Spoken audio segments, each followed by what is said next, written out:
tinawag niya ngayon yung mga taong may sakit, pumunta sa altar. Talagang ako unang-unang pumunta, kaya lang mabilis yung mga iba. 2 nauna sa akin, ako 3 lang. Kasi childlike faith. Makapagalingin nga talaga ako ni Lord dito. Diba? Hindi ko naman alam na kailangan kong gumaling. Hindi ako nagpe-pray kay God na kailangan kong gumaling. Hindi ako nagpe-pray ng ganyan.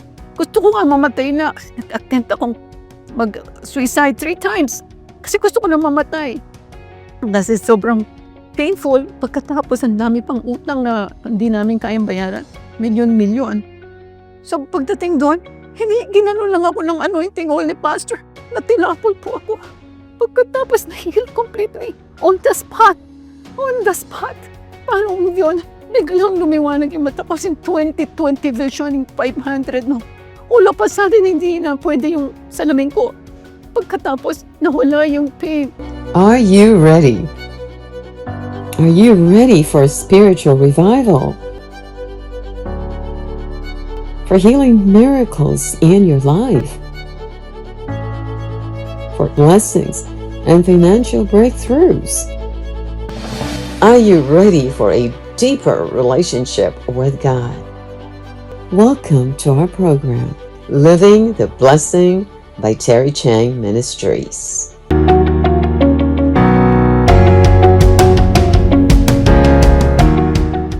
Pagkatapos, ako po yung nagising at tinignan ko. Sabi ko, nakakabulag. Sobrang bulag. Talaga hindi mo matingnan, pero nakikita ko silhouette siya. Sabi ko, parang yung nakita ko dun sa mahal na araw, parang silhouette ni Jesus, parang ganun. Si Jesus kaya ito?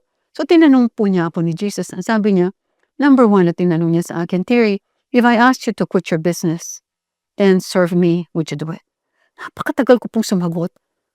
Kung gagawin ko ba yan, kasi yung business ko was all that I had. Kapag yan ay give up ko, paano yung bata? Number 2. So after 1 hour, sinabi ko, yes, kasi naisip ko, like 18 years before that, ay binigyan ako ng Bible ni Robert.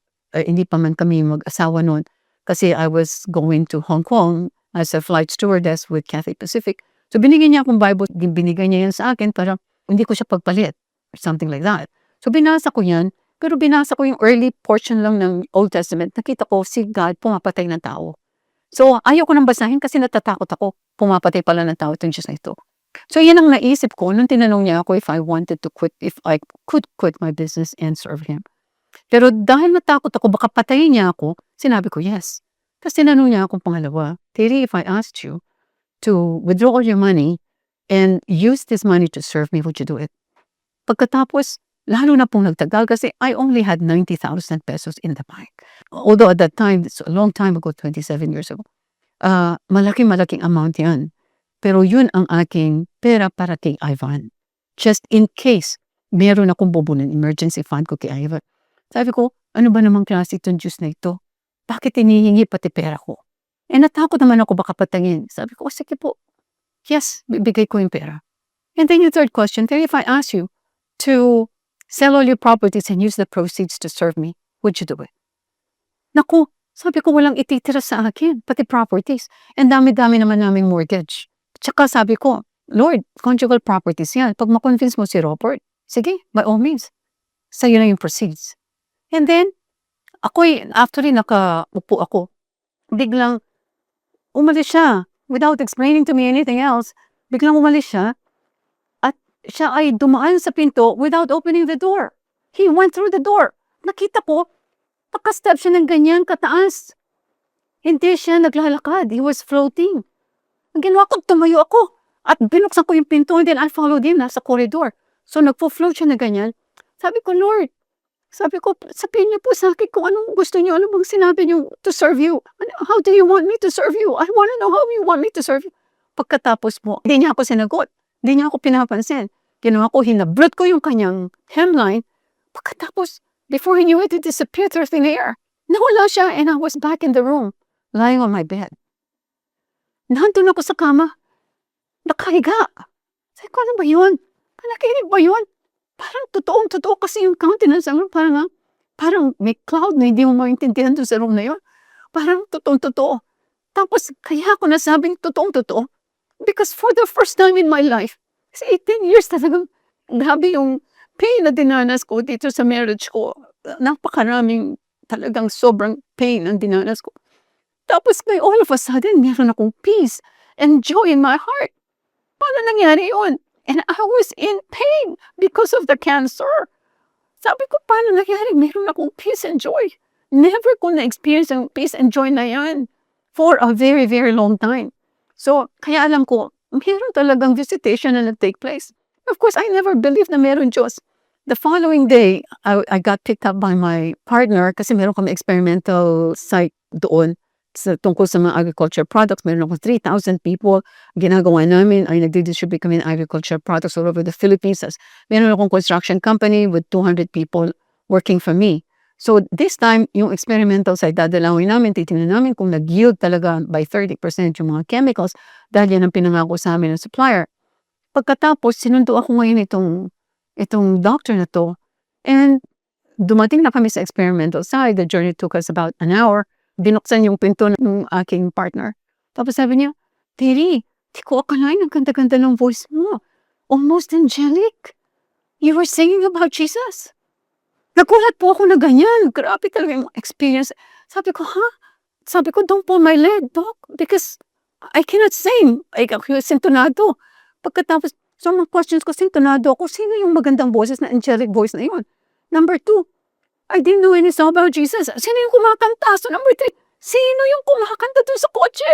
So nawalan ako ng gana dito sa experimental site. Ganyan po ang nangyayari pag nag-build ng relationship ang Panginoon sa atin.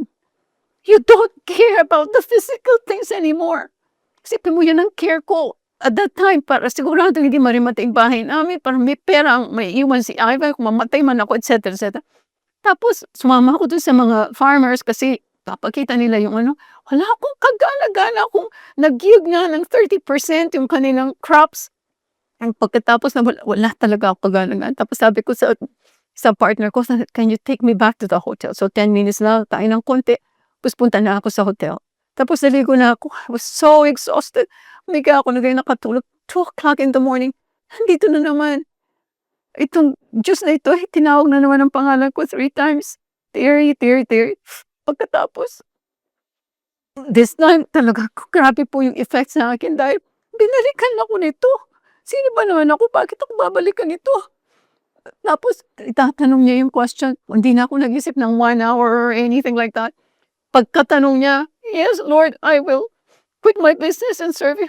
Yes, Lord, I will withdraw my money and serve you. Yes, Lord, I will sell all my properties and use the proceeds to serve you. Tapos just tell me what you want me to do. I was ready to give up everything. Ganyan ang Panginoon. Peace and joy pa lang ang binigay niya sa akin. Pero I was willing to give up everything. Tapos, ito po yung effect sa akin. Habang nandun ako sa Tipolog City, iyak ako na iyak. And I didn't even know what I was crying about. Pagkatapos po, bigla ko naisip yung mga sinabi sa akin. Kasi for 5 years, itong kapatid ko, nag-Bible study sila dito sa opisina ko. Dito sa construction company ko. Every Wednesday, nandun sila, nagba-Bible, ini-invite nila akong sumama. Takot na takot ako sa kanila. Sabi kasi ni Chris sa akin, kapag ate, puro business ang inaatupag mo, kapag mamatay ka, dire-diretso ko sa hell. Sabi ko, what kind of a God are you serving? Sabi ko, 3,000 people ang tinutulungan ko, and this God of yours will take me to hell because of I'm helping 3,000 people. So hindi ko talaga maintindihan. Pero this time, wala naman sinabi sa akin si Lord na kumano. All of a sudden, nakita ko yung mali ko. Nakita ko sinner ako. Nakita ko kailangan ko ng Savior. Nakita ko. Ito yung Savior. Ito si Jesus ang Savior. So, talaga hindi na ako mapakali. The following morning, punta na po ako sa Manila. Para akong tulala. Sa aeroplano, iyak ako ng iyak. Tinatanong ng mga tao, mga stewardesses, bakit ako umiiyak? Akala nila na paano ako. Kaya hindi ko mapigil ang luha ko. Hindi ko po alam ba't ako umiiyak. Basta I was just so touched. Dahil ito Diyos na ituwala ko. Bakit ako pupuntahan? Hindi naman ako pinagaling kasi I was still in pain. Ang alam ko lang, hey, peace and joy. Tapos po, sinando ako ng driver ko si Mang Mario. Sumakay ako sa car. Pagkatapos nandun na naman si Jesus. Nung nakita ko siya inside the car, hindi na niya nakuhang itanong sa akin, Lord, I will quit my business and serve you. Lord, I will withdraw my money and serve you. Lord, I will use the proceeds of the properties to serve you. I will serve you with all my heart, with all my soul, with all my strength. Tapos biglang, may narinig akong boses na iba. Si Mario, ang aking driver, sabi niya, Ma'am. Tapos binuksan ko yung mata ko. Nagulat ako, nasa car ako na, ano yan, Mario? Kasi po, lumilindol. I had to pull over. Sabi, tinabi ko po kasi natakot ako, umiiyak kayo. Sabi niya gano'n. So, dinala ko sa bahay. Tapos nandun yung anak ko, was 4 years old. Hindi ko man lang pinansin. Wala akong pakialam, pati anak ko, wala ako. Dati talagang, embrace ko yan. Talagang mag-spend ako ng at least an hour kasi I didn't see him for a few days. Pero ngayon, wala akong pakialam. I had to grab the nearest phone. At that time, wala pang cellphone. So, tinawagan ko si Chris, itong kapatid ko. Sabi ko, Chris, ito may nangyari sa akin sa Dipolog. Can you please explain it to me? Because I don't understand. So, ang ginawa po niya, pinakilala niya ako dito sa Pastor Jerry. Anyway, si Pastor Jerry po ang nagsabi na kailangan magbasa ako ng Bible kasi may high calling, lahat tayo, may high calling tayo lahat. May calling tayo lahat. At sabi niya, the only way I can fulfill my calling is kung makikilala ko sino talaga ang Diyos na ito. And I can do that through reading the Bible. So ako, ginawa ko, bili ako kaagad ng Bible. Ano-anong Bible ang binili ko kasi ayaw kong ma-miss out ng kahit ano. Lahat ng bagay tungkol sa Diyos na ito, kailangan malaman ko, kailangan makilala ko siya kung sino itong Diyos na ito. Pagkatapos, I quit my businesses. Wala lang pagkilang. Basta sinabi ko lang, may meeting tayo, may special meeting tayo. 41 ang aking partners at nagkataon po yung aking asawa was one of my partners. Si Pastor Jerry, wala. Siya po ang nagano sa akin, invite ko siya to minister to those 41 people na born again lahat, including my husband. So biggest bonus of all is born again ang aking asawa. Pagkatapos po, ayun na, nagbasa na ako ngayon ng Bible. Makikilala ko ngayon ng Panginoon. 8 to 10 hours a day. Wala akong ganang kumain, wala akong ganang uminom. Gusto ko basahin lang. Ayaw kong ma-miss out. Kaya lang, pagod na pagod ang mata mo. Lalo na po ang mata ko. Parang bulag nun dahil sa cancer. Talagang 500 ang grade ng mata ko. Hirap na hirap magbasa. Pero talagang pinabasa ko. Hinihingi. Hindi ko naman alam na pwedeng humingi ng revelation. Basta sinasabi ko na pag hindi ko naintindihan, ulit-ulitin ko lang. Tapos bigla akong maintindihan. Tapos po binigyan ako ng kapatid ko ng tape ni Don Moen. So, laki kong kinakanta yung, You are the God that healeth me. You are the Lord my healer. 1 hour, pabalik-balik kinakanta. Hindi ko naman i-declare ko pa na ang healing sa aking katawan. I had no idea. Wala akong kalaman lang kung I was not going to Bible school or anything. Kaya wala akong kalaman. I was just reading the Bible. Nakikilala ko na unti-unti kung sino yung Panginoon na yan. Pagkatapos, after 1 week, sabi ng Panginoon sa akin, Terry, may mag-uupa dun sa office mo kasi kinive up ko na yung business. Darating bukas na 9 o'clock. Tapos sabi ko, tinawagan ko po si Chris. Sabi ko, Chris, kasi sabi ni Lord, may instructions kasi every time may iuto si Lord, explain niya kung anong gagawin mo. Ayaw niyang ikaw na didisgante, anong gagawin mo? When you are at a loss, you're confused. Hindi ganun ng Panginoon. God is a God of order. Sasabihin niya sa'yo kung ano. Sabi ko, Chris, mayroon pang apartment sa Bulacan kasi sabi ni Lord, gagamitin ko yung isang door. Ate niya, mayroong gustong umupa na dun sa last door, si Pastor Galsote. Sabi ko, wag mong paupa sa kanya, upahan ko yung apartment ng mother ko. So, the following morning, baba po ako ngayon sa opisina at tinitignan ko, kalat nitong opisina, paano kayang maliligpit to? Kakasya ba ito dun sa apartment ng mother ko? Pagkatapos, bigla po may kumatok sa glass door ng office. Isang Korean. Tapos he was wagging a check with his hand. Tapos, yung binuksan ko, can I help you? Sabi niya, I want to rent your unit. Tapos, bigla po ako napayak kasi yung amount na binigay niyo was 75,000 pesos. Yun ang exact amount na kailangan ko para hindi marimata yung bahay namin sa Ayala, Labang. Tapos sabi ko, grabe naman, just na to. Talagang grabe pag naalala ko po yung testimony na to. Kaya lagi kong binabalik-balikan. Pagkatapos po, hindi sumakay ako ngayon sa elevator kasi yung aking unit, residential unit, nasa 6th floor. Itong office ko nasa 4th floor. Napaka-imposibleng upahan kasi ako yung accredited contractor nitong 32-story building na to. Ako yung gumagawa dyan. Tapos, napakalikabok, napakadumi. Bakit uupa dito itong Korea na ito? Pero anyway, nung Pagsakay ko sa elevator, ako lang po mag-isa do'n. Biglang naisip ko yung mga binasa ko sa Bible, si Abraham, si Daniel, si David, kung sino-sino. Mga naisip ko na nagbigay lahat ng offering kay Lord kasi napakabait ni Lord sa kanila. Tapos sabi ko, "Kaya wala akong animals, paano kaya yun?" Ngayon palang Holy Spirit, tutulungan ka para mag-isip ka ng tama. Nakita ko bigla yung check na hawak ko. Puwede palang ibigay ito sa inyo, Panginoon. Pagkatapos sabi ko, "Sige Lord, sa inyo na." Kaya lang hindi ako masaya dun sa binigay niya sa aking peace. Tapos yung 75,000 pesos na pambayad ko ng alabang, tapos hindi niya naman kinuha yung 90,000. Itong 90,000, hindi niya naman kinuha at hindi ko naman binenta yung mga properties. Bakit ako binigyan ng 75,000 pesos?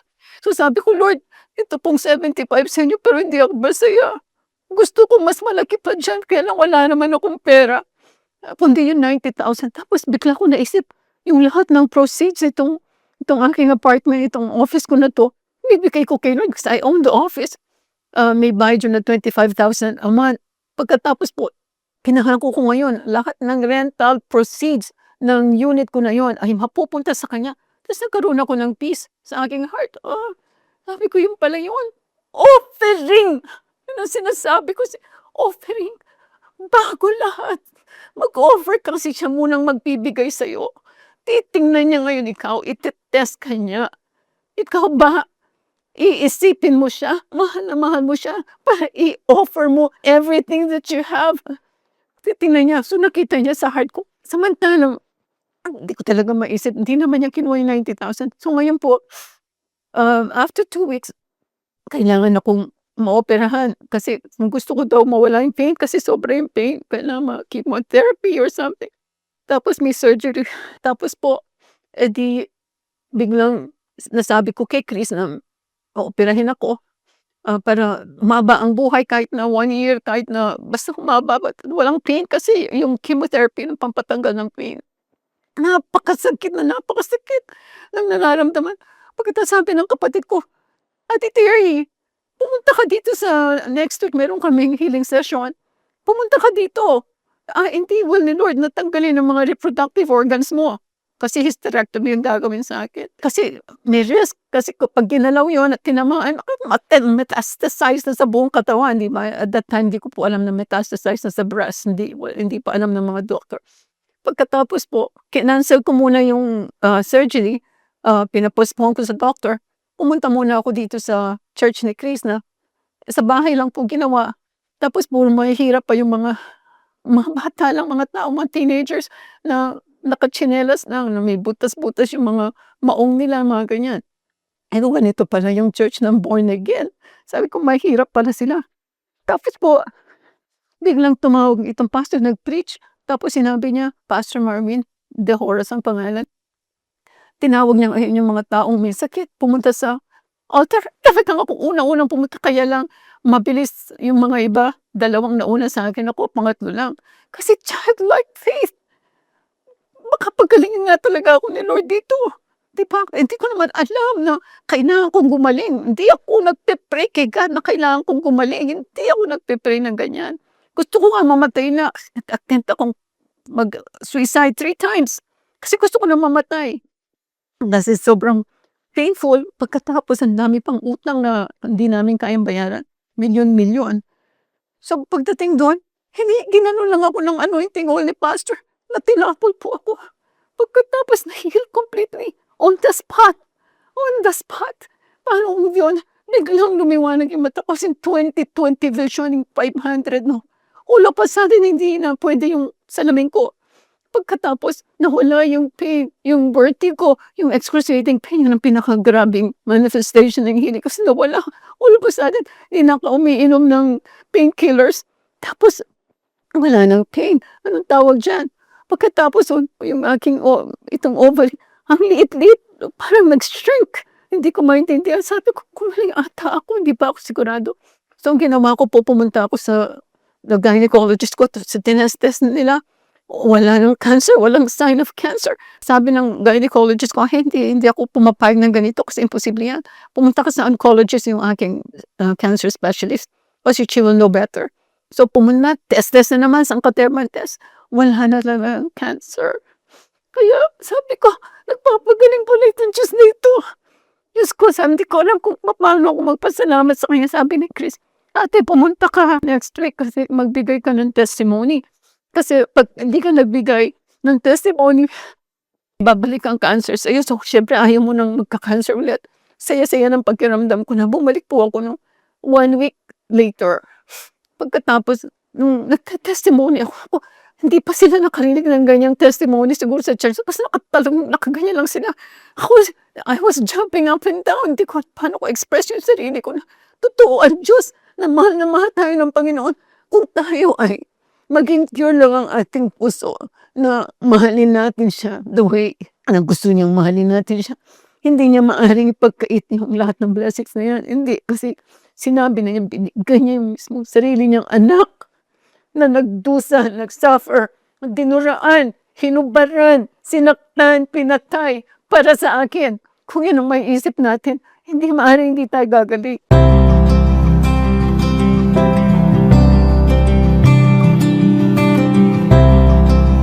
Sa mga nais pong sumulat, magbigay ng testimony, or may prayer request, isa pong malaking karangalan na kami makapaglingkod sa inyo.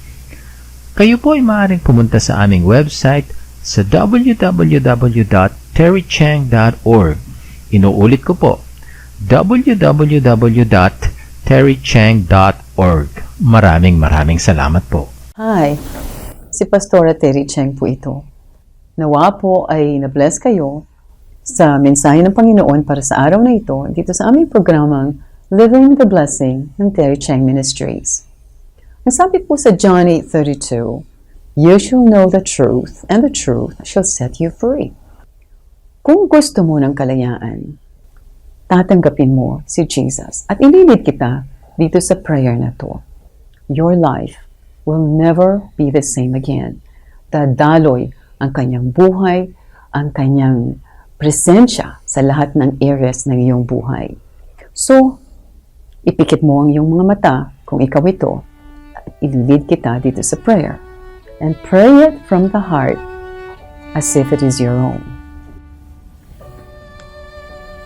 Heavenly Father, patawarin niyo po ako sa lahat ng aking mga kasalanan. Marami pong salamat sa pagpapatawad ninyo. Jesus, kailangan kita.